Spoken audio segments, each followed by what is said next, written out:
আসসালামু আলাইকুম। আশা করছি সবাই ভালো আছেন। আমরা ভালো আছি।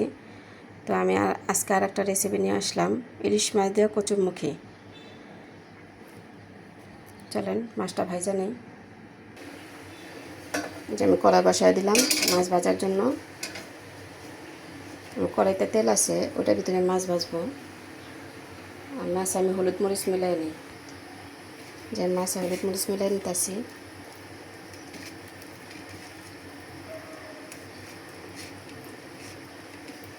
কচুরমুখীটা কিন্তু ইলিশ মাছটা অনেক ভালো লাগে, অনেক মজার একটা খাবার, তাই ভাবলাম আপনাদের সাথে শেয়ার করি।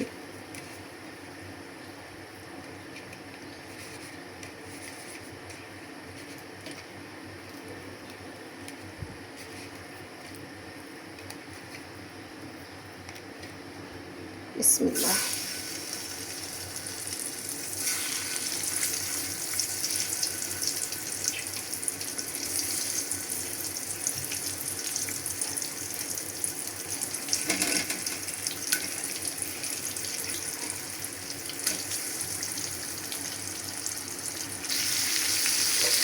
মাছটা দেওয়া শেষ। এখন আমি মাছটা ভাজানো মাছটা কিন্তু 1 পিস ভাজা হয়ে গেছে। আমি তাই নেই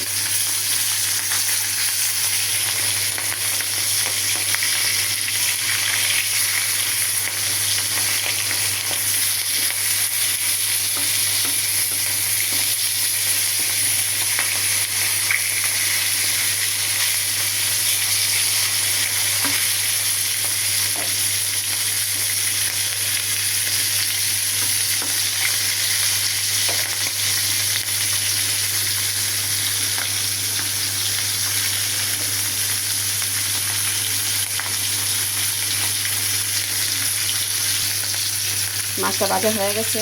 আমি মাছটা নামাই নিই। মাছ ভাজা হয়ে গেছে, আমি তরকারির জন্য কড়াই বসাই দিলাম।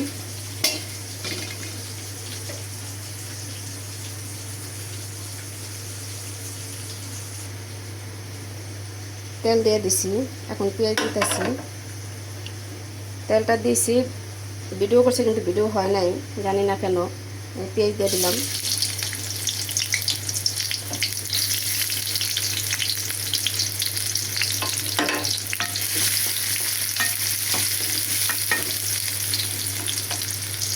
পেঁয়াজটা লাল হোক।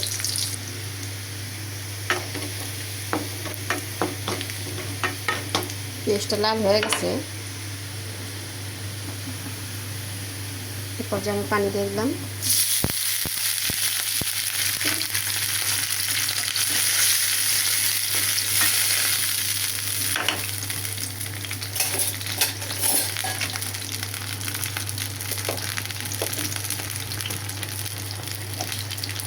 দিয়ে দিলাম হলুদের গুঁড়া, মরিচের গুঁড়া,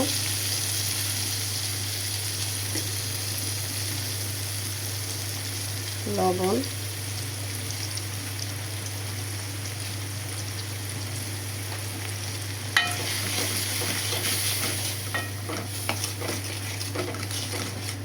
মশলাটা আমার কষানো হোক। মশলাটা কষানো হয়ে গেছে, আমি একটা কচুরমুখীটা দিয়ে দিব। বিসমিল্লাহ।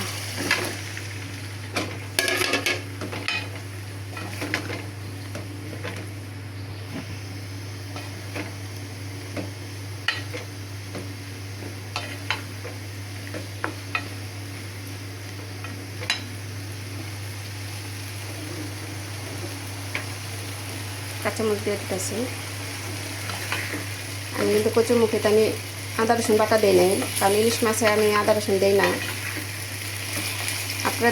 আপনারা চাইলে দিতে পারেন, কিন্তু আমি ইলিশ মাছে আদা রসুন দিই না। ইলিশ মাছে চামচে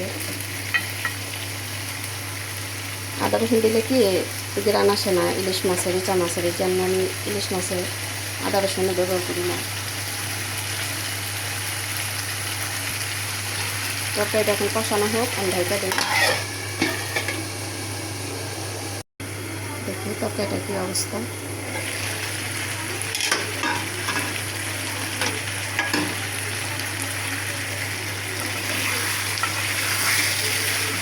তরকারিটা কষানো হয়ে গেছে, এখন আমি পানি দিয়ে দিব।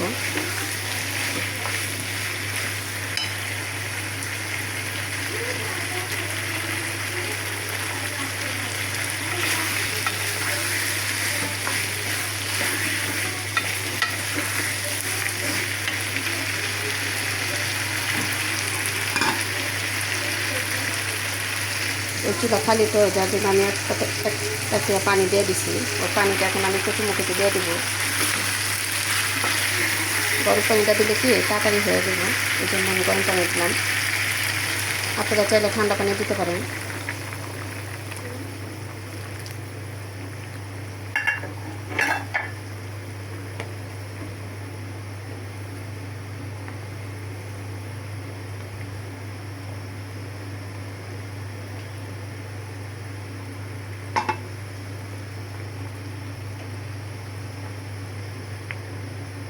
তরকারিটা এখন হোক, গলতে থাক। দেখি তরকারিটা গলছে কিনা, তরকারিটা কচুমুখি গলছে কিনা দেখি।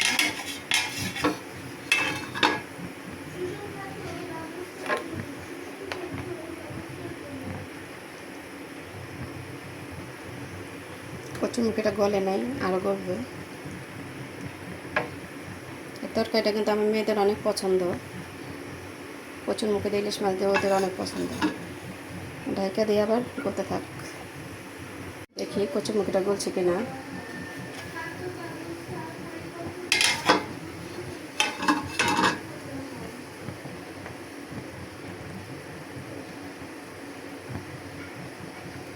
গইলা গেছে, আমি পর্যায়ে মাছ দিয়ে দিতেছি।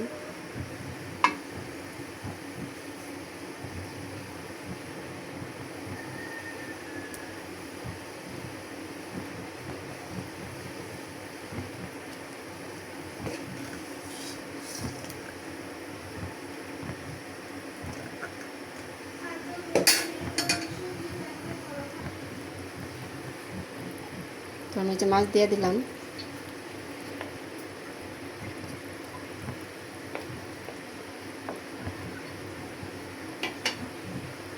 এখন আবার ঢাকা দেই, মাছটা জাল হোক। চলেন দেখি তরকারিটা কী অবস্থা।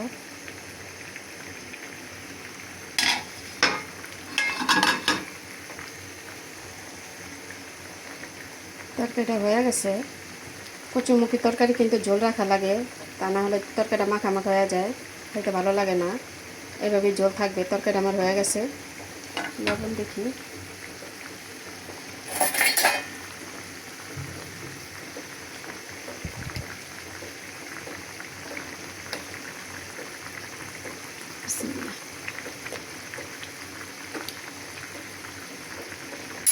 লবণ ঠিক আছে।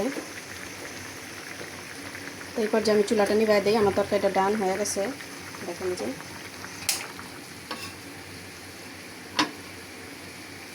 এই এত ঝোল কিন্তু থাকবে না, এই ঝোল কিন্তু সবটাই না লেয়া যাবে কচুমুখিতে। ঝোল কমে যাবে আস্তে আস্তে।